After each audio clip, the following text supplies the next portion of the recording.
잘 쉬셨죠?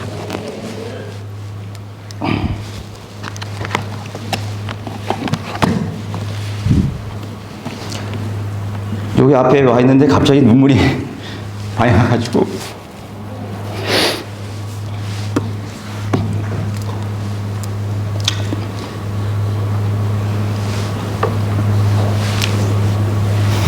이러지 않으려고 했는데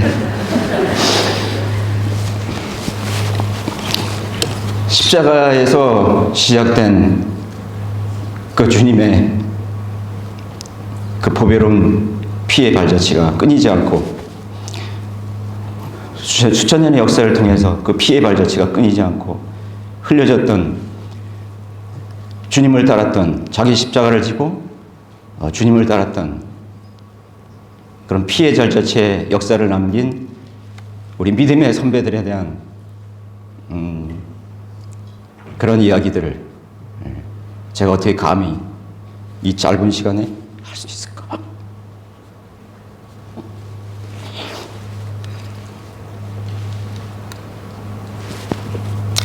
또 우리가 가진 이 믿음이 얼마나 소중하고, 또 우리도 마찬가지로 그 피의 발자취에 선배들의 그래 남긴 그런 믿음의 유산을 우리가 어떻게 간직할 수 있을까? 그런 마음이면 말할 수 없는 그 마음들이 저에게도 솟구쳤습니다. 여러분 참으로 존경합니다.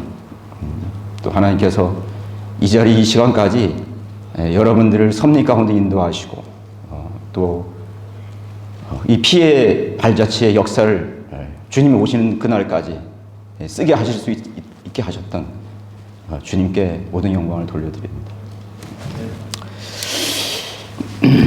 네, 제가 오늘 여러분 말씀드릴 본문은 계시록 3장 1절로 6절까지입니다.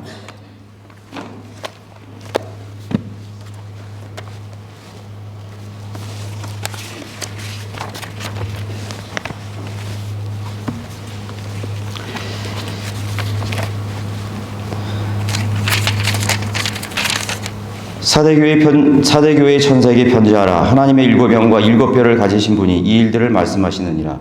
내가 내 행위를 아나니 내가 살아있다는 이름은 가졌으나 죽었느니라. 깨어있으라. 그리고 남아있으나 죽어가는 것들의 힘을 복돋아 주어라. 나는 내 행위가 하나님 앞에 온전함을 발견치 못하였노니 그러므로 내가 어떻게 받았으며 또 어떻게 들었는지 기억하고 굳게 지켜 회개하라. 만일 내가 깨어있지 아니하면 내가 도둑같이 내게 임하리니 어느 때에 너에게 올 것인지 내가 알지 못하리라. 사대에 있으면서 자기들의 옷을 더럽히지 아니한 몇 이름들이 내게 있어 그들이 흰옷을 입고 나와 함께 다니리니 이는 그들이 합당한 자들이기 때문이라.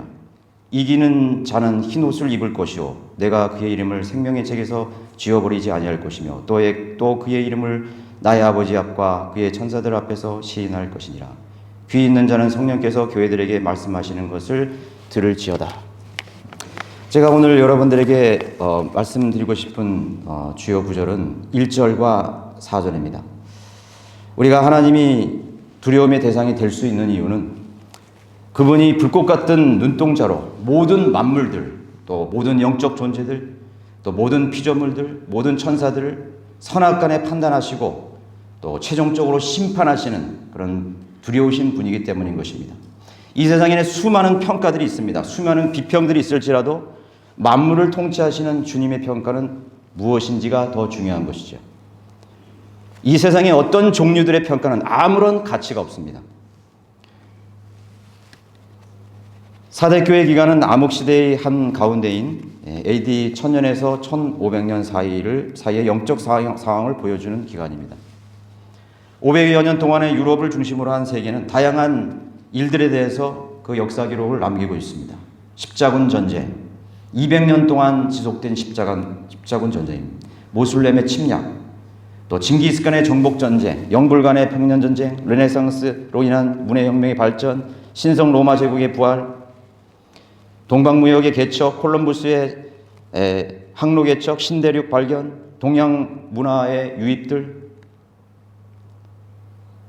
인류가 버려놓은 수많은 그런 500년간의 역사에 대해서 하나님께서 내리시는 평가는 아주 단순하고 분명합니다. 아무것도 건질 것이 없는 죽어버린 역사에 지나지 않는다. 죽었다입니다.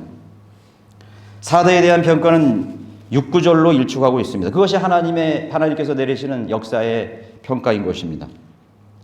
그리스도의 생명이 없는 역사란 아무짝에도 필요 없는 해프닝에 불과할 것입니다. 만물이 그에 의하여 또 그를 위하여 창조되었다면 이 지상에서 벌어지는 역사는 두말할 필요도 없는 것입니다. 역사는 반복된다고 말합니다. 믿지 않는 사람도 그렇게 말합니다. 그러나 반복되는 역사를 통해서 아무것도 배우지 못하는 이유는 과거의 역사적 상황이나 그 일어났던 일들이 나에게 해당되지 않는다고 생각하는 것입니다. 먼 과거에 벌어졌던 그런 일에 불과할 것이라고 그렇게 단정하기 때문에 그 역사 속에서 아무것도 배우지 못하는 것입니다. 그 역사는 다시 반복되어서 내가 살고 있는 환경과 또 이 국가와 또 이 시대적 상황에 고스란히 반영이 되는 것입니다. 히스토리, 예수 그리스도의 역사죠. 역사를 시작하신 분이 역사를 끝내실 것입니다. 역사는 이미 다 쓰여졌습니다. 요한계시록 끝났습니다. 미리 쓴 역사책이 성경책이라는 것입니다. 그렇다면 역사에서 배울 수 있는 것은 무엇일까? 예수 그리스도의 생명을 발견하는 것입니다. 예수 그리스도께서 남기신 발자취를 발견하는 것이고 그분께서 행하신 놀라운 일들, 그분께서 세우신 그러한 그리스도인들을 통해서 그분의 자녀들을 통해서 남기신 그런 믿음의 유산을 발견하고 그리고 나에게 적용시키는 것입니다. 그 사람은 역사를 통해서 배우는 사람인 것입니다. 하나님께서는 4대 교회에 두 가지를 주시시키고 있습니다. 첫 번째, 내가 살아있다는 이름은 가졌으나 죽었느니라. 4대 교회는 죽었다고, 4대 교회를 죽었다고 선언하실 때 이 말씀을 읽는 독자가 누구이든 간에 설마 자신에 대한 평가라고 생각했을 리가 만무합니다. 그래서 배우지 못한 것이죠. 그 시대도 마찬가지인 것입니다. 신성 로마 제국은 죽었다. 성모교회의 황제도, 로마교회의 황제도, 카톨릭 교회의 교황도, 하나님의 대리자를 자칭하는 수많은 그러한 하나님의 대리자로 말하는 사람도 죽었다. 문화, 예술, 경제, 교육, 학문, 문명의 발전, 번영과 풍요가 있지만 심판의 하나님께서 내리시는 선언은, 평가는 사망 선고였습니다. 여러분, 이보다 더 절실한 선언이, 절박한 절망적인 선언이 어디 있겠습니다. 너는 죽었느니라. 너는 죽었다. 창세기 2장 10절에서 첫사람 아담에게 내려진 너는 반드시 죽으리라. 이 판결은 모든 인류에게 내려진 사망 선고였고 인류 역사가 끝날 때까지 유효한 판결이 될 것입니다. 하나님의 관심은 살아있느냐 죽어있느냐에 관심이 있으신 것입니다. 너가 무엇을 남겼느냐, 너가 무엇을 했느냐, 너가 사회적으로 어떤 위치에 있느냐, 그것이 중요한 것이 아닙니다. 그분은 살아있는 자들의 하나님인 것입니다. 살아 산 자들의 하나님이십니다. 긍정적인 평가만을 듣고 싶어하는 현대의 그리스도인들에게 불편한 메시지가 될 수 있습니다. 그러나 믿음의 눈을 가진 그리스도인에게는 그것이 박해의 시간이었건 아니면 번영의 시간이었건 아니면 평화의 시간이었건 낙관적이지 않습니다. 이 시대는 낙관적이지 않습니다. 우리가 직면한 상황, 교회가 직면한 영적 상황에 대해서 낙관적 태도를 가져서는 안 되는 이유는 우리에게 맡겨진 믿음의 선한 싸움이 아직 끝나지 않았다는 사실입니다. 주님께서 분명한 어조로 너는 죽었느니라. 너는 죽었느니라. 내가 너의 행위를 안다. 정통이고 보편이라는 이름을 가졌으나 죽었느니라. 사대교회는 이미 기계적으로 조직만 남은 죽은 교회에 불과했습니다. 죽은 시대에 불과했습니다. 성경이 내리고 있는 평가와 반응에 반응할 수 없다면 여러분도 죽어 있는 것입니다. 너는 죽었느니라. 다가오시나? 너는 죽었느니라. 내가 죽었다고요? 강원도 홍천의 모 부대에 통신병으로 근무하던 한 병사가 작전을 하는 중에 높은 산에 작전하는 중에 절벽으로 낙상을 해서 큰 부상을 입었습니다.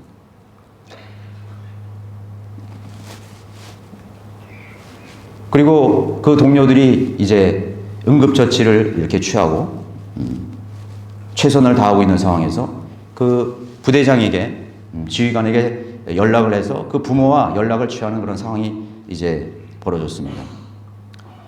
해는 어두워지고 이제 골든타임이 다 지나가고 그 병사는 사망을 하게 됩니다. 그때 이 지휘관이 그 고향에 있는 그 어머니에게 전화를 해요. 죄송합니다. 저희들이 최선을 다했지만 누구누구 상병 심정지 상태입니다. 그 말을 들은 그 어머니의 답변은 수화기를 치는 외마디 비명뿐이었습니다. 아니야! 사망선고. 그 사망선고가 나에게 해당될 때 여러분들은 변화되는 것입니다. 무슨 조치를 취하는 것입니다. 반응이 있게 됩니다. 하나님께서 여러분들에게 너는 죽었느니라. 너의 교회는 죽어가고 있느니라. 너는 병들었느니라. 여러분들이 이게 다 보십니까?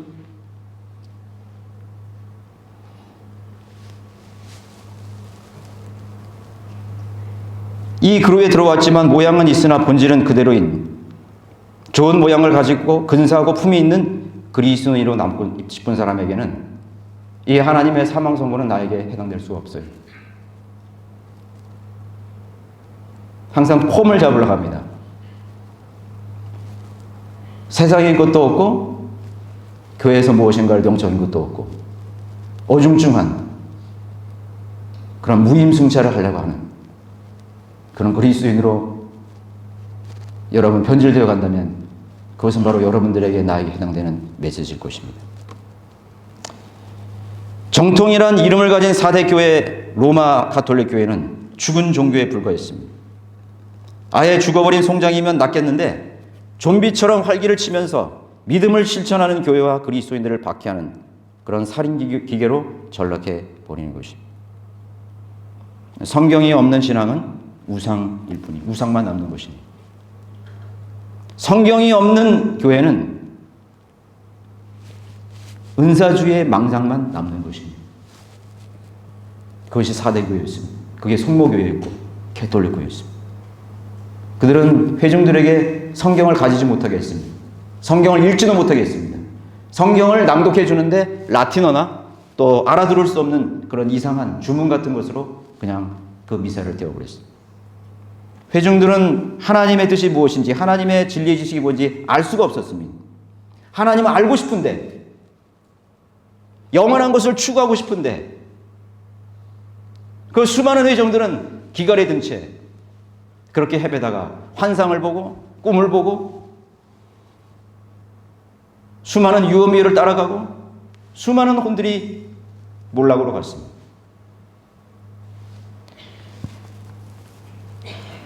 사대교회가 시작되면서 AD 1095년에 그 유명한 십자군 원정이 시작됩니다. 그런 십자군 원정이 시작되는 5년 전에 한 사건이 일어납니다. 프랑스 아비뇽의 한 수도승이 은둔 생활을 하면서 전 유럽을 돌아다니면서 뭐 설교 아닌 설교를 그렇게 하고 다닙니다. 그런데 그 사람이 어느 날 그 프랑스 전역 유럽을 돌아다니면서 나귀를 타고 다니면서 외친 것이 뭐냐면 우리가 저 투르크, 저 이슬람을 정복하러 가야 된다. 하나님의 뜻이다.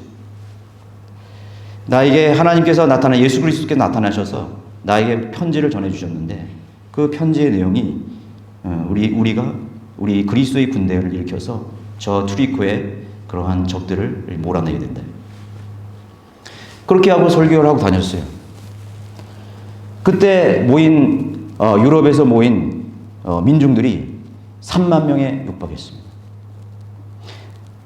은자 피에로는 그 무지한 회중들을 이끌고 헝가리를 거쳐서 발칸 반도까지 갔습니다. 그리고 콘스탄티노플까지 이르렀습니다. 가는 도중에 아무것도 없습니다. 거지, 불황자, 수도승들, 싸울 줄 모르는 그런 사람들이 갔어요. 그렇게 가면서 무엇을 했는지 아십니까? 수많은 도시를 덜으면서 유태인들 학살. 왜? 유태인들이 돈이 있으니까. 대법을 하고 있으니까 돈을 약탈했어요. 수많은 유대인들을 죽였습니다.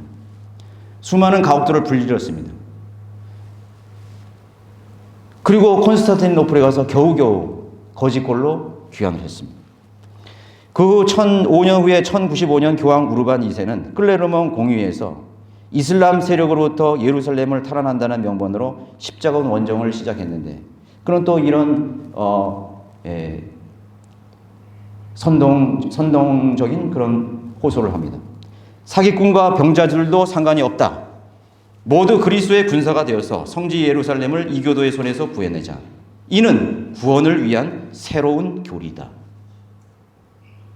성경에 없는 회중들은 그것이 교리인 줄 믿는 것입니다. 당시 교황의 권위라는 것은 황제를 임명할 수 있는, 대관식을 집전할 수 있는 막강한 파워를 가지고 있었어요. 로마 제국 시대가 다 분열이 된 후에 신성 로마 제국이 부활했습니다. 그 독일을 중심으로. 그리고 교황은 자신의 입지를 더 붙이기 위해서 이제 이러한 제안을 했던 것입니다. 그 하나의 해례가 카노사의 굴욕이죠. 네, 카노사의 굴욕입니다. 독일의 하이니 황제가 교황의 그러한 권한에 대행해서 사제 서임권을 주장했습니다. 그랬더니 로마에 있는 이 글레로리 7세 그 교황이 그 하이니를 파면합니다. 파면을 서문합니다. 그 당시에 교황이 말은 하나님의 말이고 예수 그리스도의 말입니다. 최고의 권위를 가졌습니다. 황제를 파면할 수 있습니다. 그랬더니 이 하이니는 수도복을 입고 거지처럼 해서 그 독일까지 걸어갑니다. 나귀를 타고 가요. 나귀를 타고 가서 그 카노사 성 앞에 나가서 3년 동안 맨발로 단식을 하면서 용서를 구합니다. 그것이 탄원서. 그만큼 교황의 권한이 막강했다는 사실을 보여주고 있습니다. 그 교황의 말은, 교황의 파면은 곧 지옥행입니다. 교황의 선언은 천국과 지옥이 판가름 나는 그러한 권위를 가지고 있던 때였습니다. 그 십자군 원정의 소집을 통해서 유럽 전역에 모여든 제1차 십자군이 무려 10만 명에 이르렀습니다. 그리고 그 전쟁은 200년 동안 8차에 거쳐서 일어납니다. 수많은 혼들을 몰락으로 이끈 것이죠.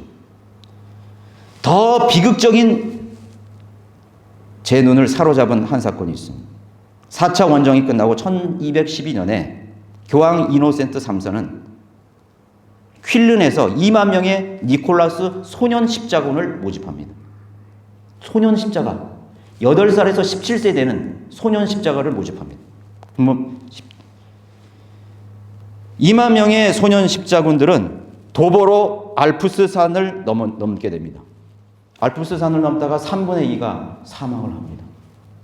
어처구니가 없죠. 그리고 나머지는 귀환합니다. 또 프랑스에서 결성된 에티엔 소년 십자군이 있습니다. 3만 명이 결성이 됐습니다. 근데 이 3만 명이 결성된 이유는 그 당시에 양치기 소년을 앞세워서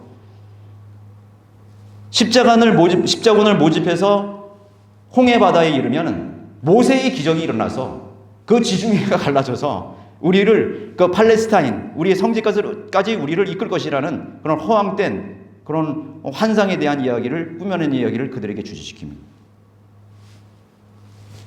3만 명의 프랑스 소년 십자군들이 모였습니다.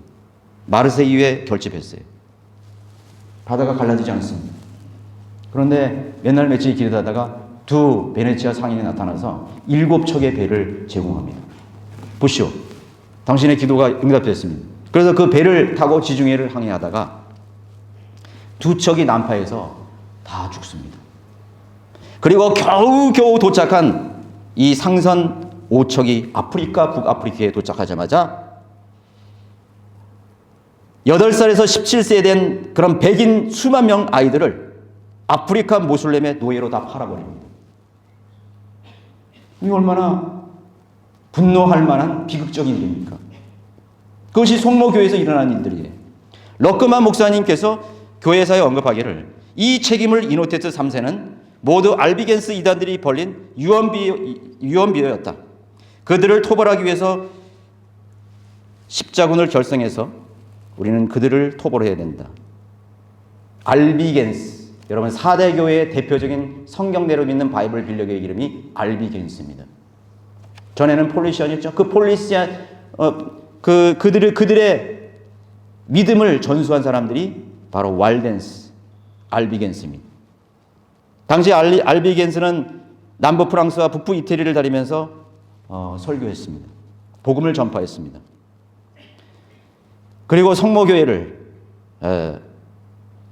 적그리스도라고 그렇게 단정지었습니다. 그것이 눈에 가시가 된 이 이노텐트 교황 3세는 십자군을 결성해서 알비 십자군이라는 이름을 내세워서 남부 프랑스와 이태리 북부에 거하고 있던 2만 명의 알비겐스 그리스도인들을 무차별로 학살합니다.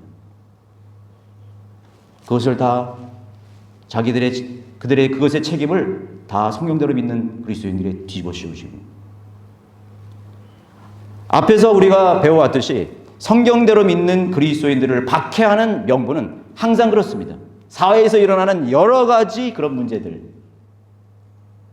지도자들, 황제들, 그리고 교황이 그 문제를, 그 책임을 회피하기 위해서 모든 것들을, 이런 마녀들, 이런 이단들, 이런 분리주의자들, 있어서는 안 된 존재들, 그런 집시어 같은, 그런 거지 같은, 그런 지옥을 경고하는 그들에게로 모든 책임을 돌려드린 것입니다.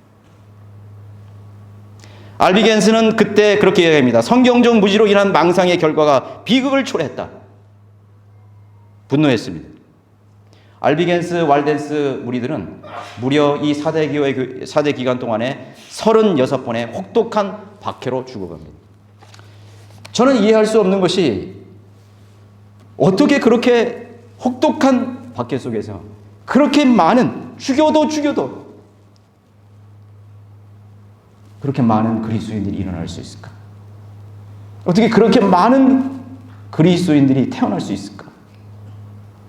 좀 상상을 할 수가 없어요. 그러나 그건 역사 기록이기 때문에 저는 그냥 믿을 뿐입니다.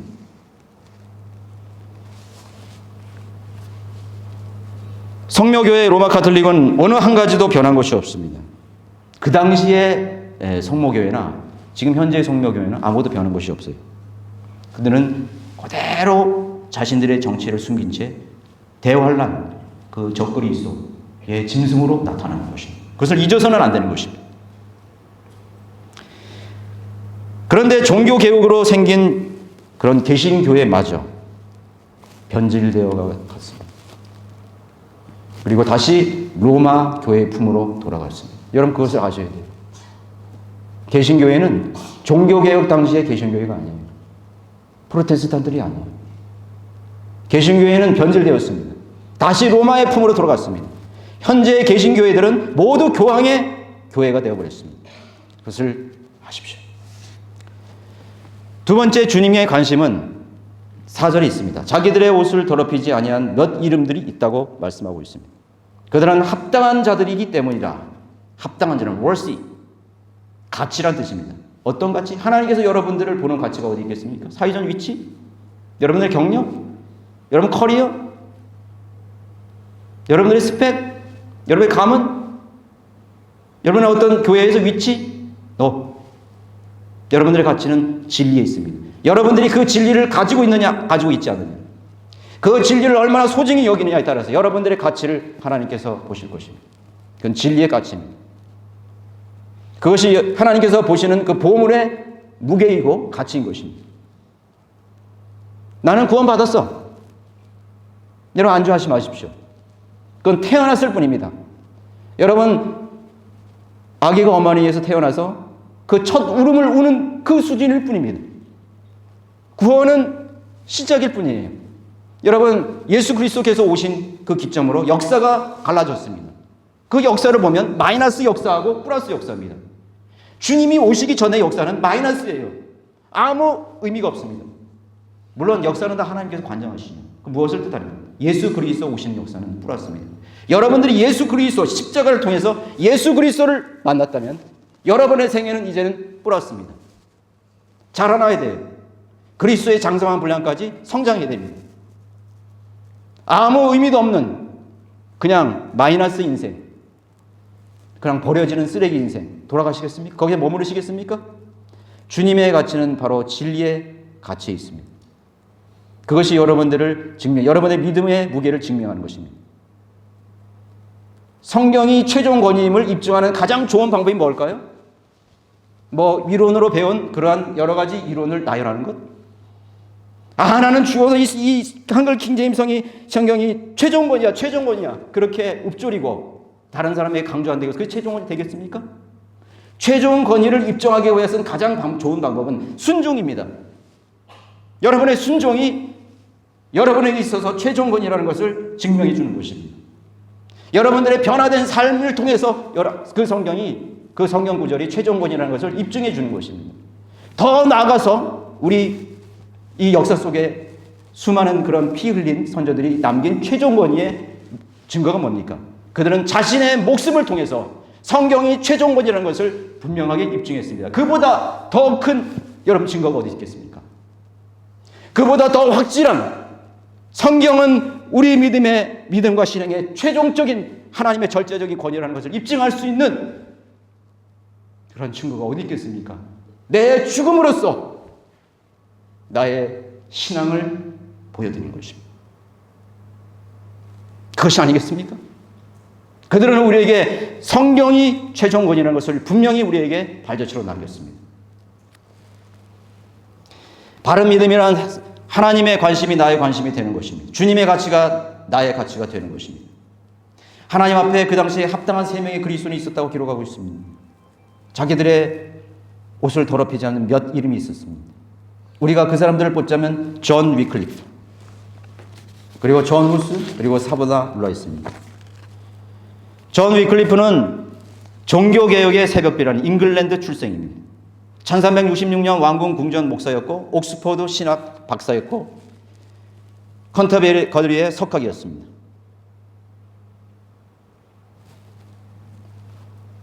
위클리프가 남긴 최대의 역작은 바른 성경 없이는 바른 믿음이 없다라는 그런 믿음의 기조 아래 구라틴 성경을 전통 원문에서 전수된 구라틴 원문을 최초로 서민들이 쓰는 영어로 번역한 사람입니다. 그 영어가 위클리프 성경입니다. 여러분 많이 들어보셨죠?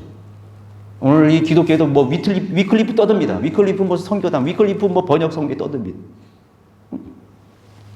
그 사람이 바로 위클리프예요. 그의 사후에 이 사람의 업적, 그 번개된 그 성경의 진위를 가리기 위해서 존 퍼페이라는 사람이 이 변질된 이 성경 라틴 벌게이트를 거기에다 짜집기해서 그것이 바로 제롬의 그가 번역하는 것은 구라틴 성경이 아니라 라틴 벌게이트하고 그렇게 꾸며낸 이야기를 만들었습니다. 이런 자료를 찾아보면 다 그렇게 나옵니다. 벌게이트를 번역했던 사람으로 나와요. 변절자로 만들어버린 것입니다.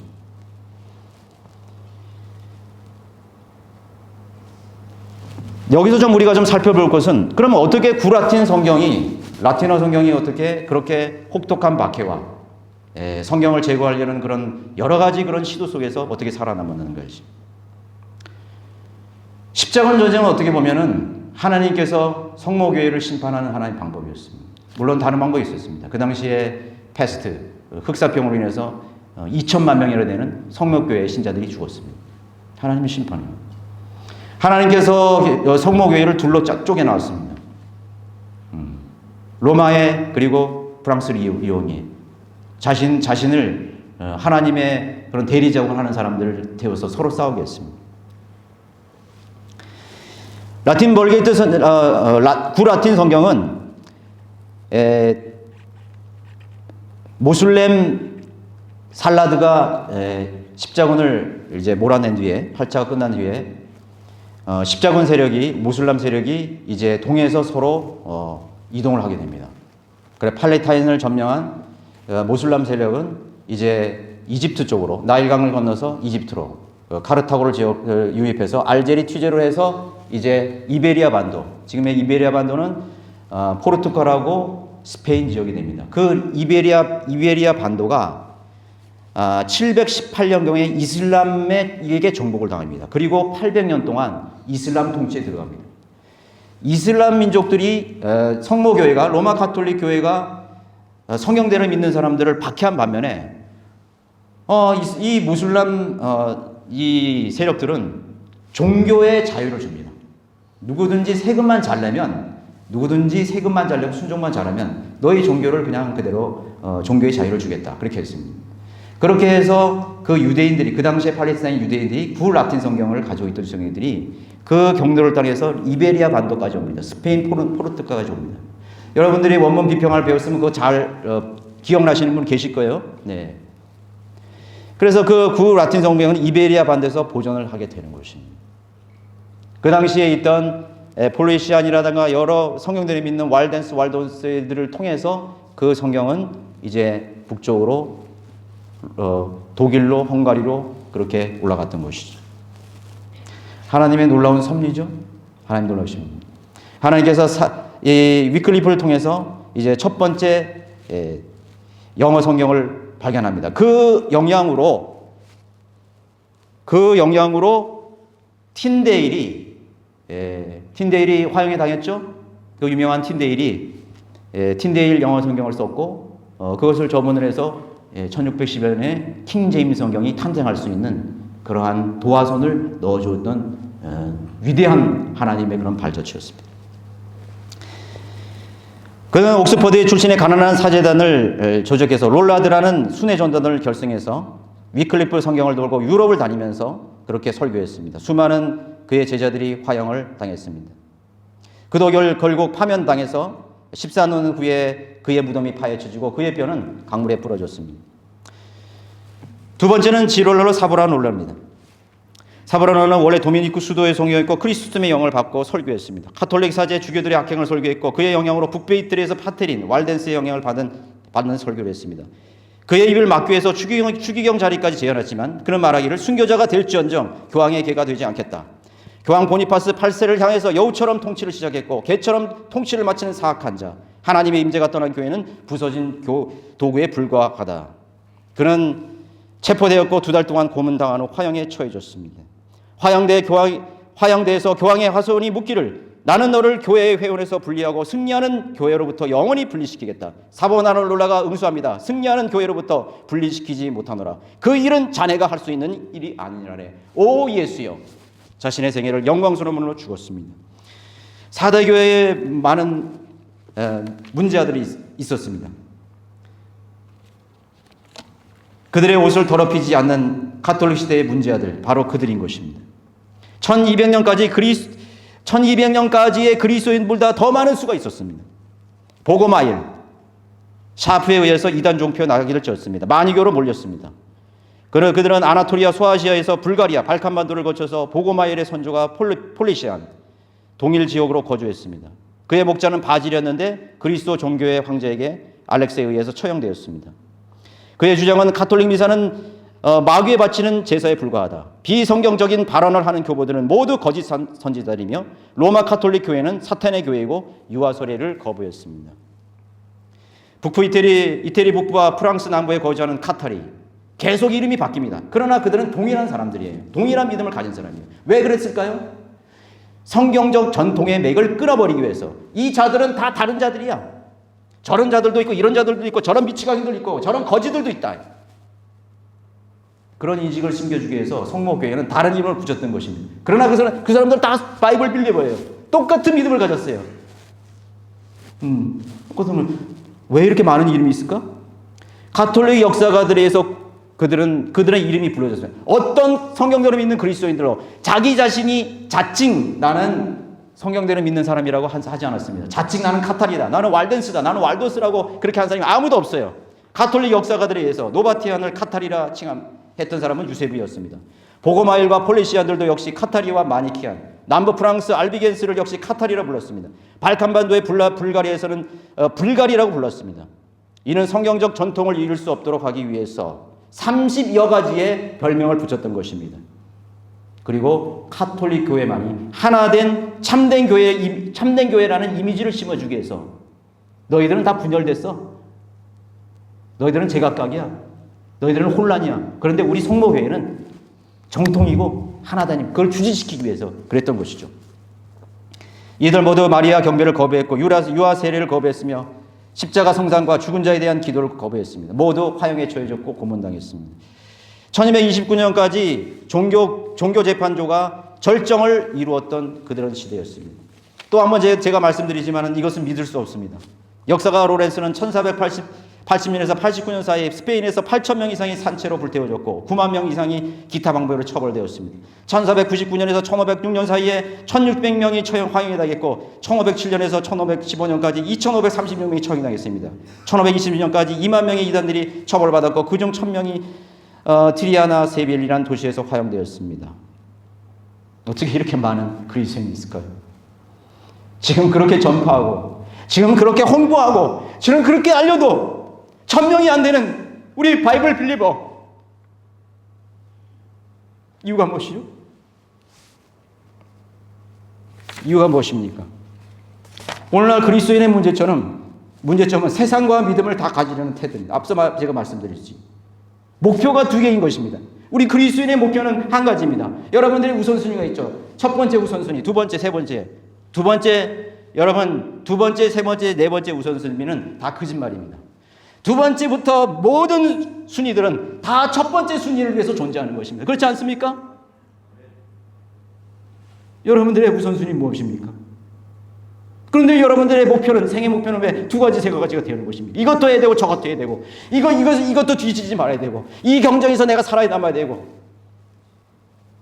왈덴스라는 의미가 뭡니까? 잘 생각해 보겠습니다. 골짜기에 거하는 거지들, 집시들.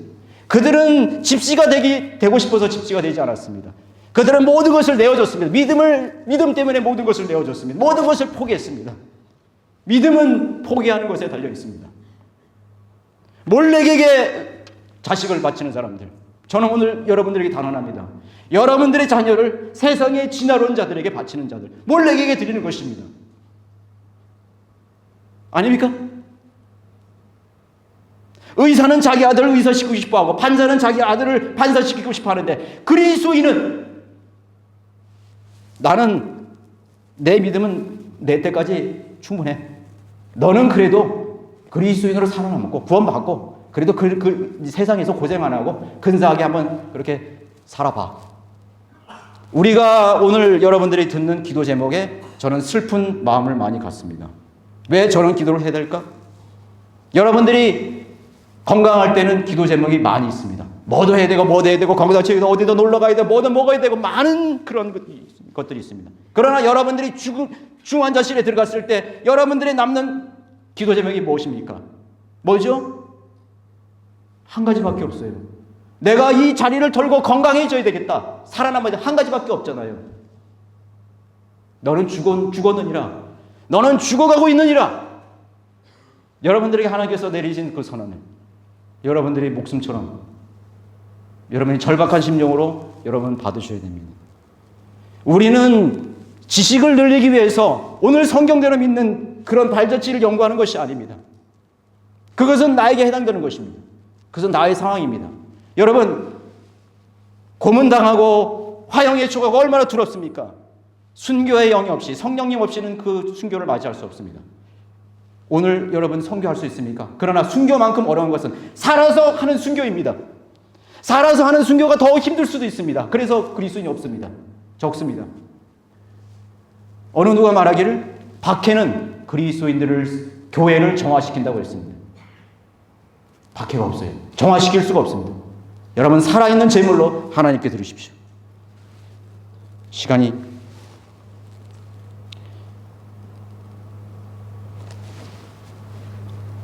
저는 그렇게 묻고 싶습니다. 이 그룹 안으로 들어온 여러분들에게 살아있는 그리스도인으로 하나님께서 평가해 주실까? 낙관적인 태도, 긍정적인 자기 평가는 믿음을 정체시키는 걸릴 뿐입니다. 무임승차하지 마십시오.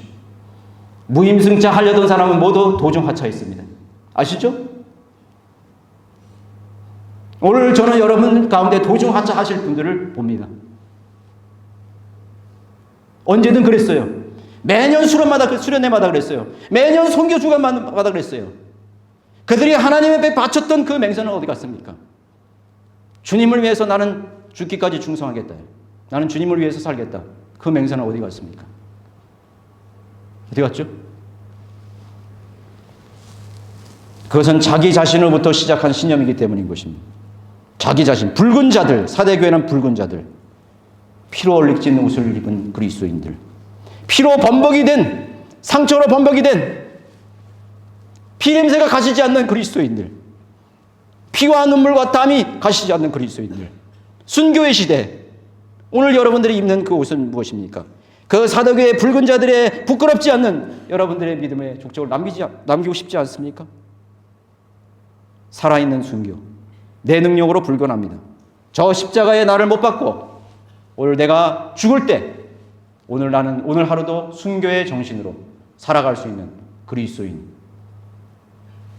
주님께서 마지막 오실 때 우리는 마지막 주자입니다. 마지막 바톤을 가진 마지막 테이프를 끊어야 된 이 민주의 경주를 끝내야 될 가장 중요한 주자입니다. 여러분, 이 상황 속에서 여러분들의 믿음이 필요합니다. 하나님은 다수를 쓰시지 않습니다. 이스라엘의 역사를 하나님께서는 항상 남은 자들을 통해서 하나님의 위대한 언약을 이루어 가셨습니다. 제가 살펴보니까 이 교회의 역사도 마찬가지더라고요. 다수를 쓰지 않습니다. 믿음을 가진 자, 정말 하나님 앞에 살아있는 그 남은 소수를 하나님께서 그들을 붙드시고 그들과 함께 하나님의 위대한 그 십자가에서 시작된 피의 행렬을 마지막까지 하나님께서 역사를 끝날까지 쓰실 것입니다. 여러분, 그 대회에서 이탈하지 않고 하나님의 영광스러운 자리. 여러분, 이 모습으로 가능하겠습니까? 이 모습 그대로 주님을 만나도 여러분 좋으시겠습니까? 아니죠. 아닙니다. 이 모습 그대로 주님 만나면 안 됩니다. 하나님, 나를 변화시켜 주십시오. 여러분, 그 십자가 앞에서 나를 드리고 나의 명예를 위해서 사는 것이 아니라 그리스도의 명예를 위해서, 나의 영광을 위해서 사는 것이 아니라 나를 위해 십자가에 죽으신, 나를 위해 피 흘리신 그 하나님의 피를 흘리신 어느 그리스도인이 그렇게 얘기했다죠. 나에게 만약 1000번의 인생이 주어진다면 내 마지막 1000번째 인생까지도 내가 그 주님을 위해서 내가 바치겠노라. 여러분들이 그러한 믿음으로 성숙된 여러분이 되시기를 바라겠습니다.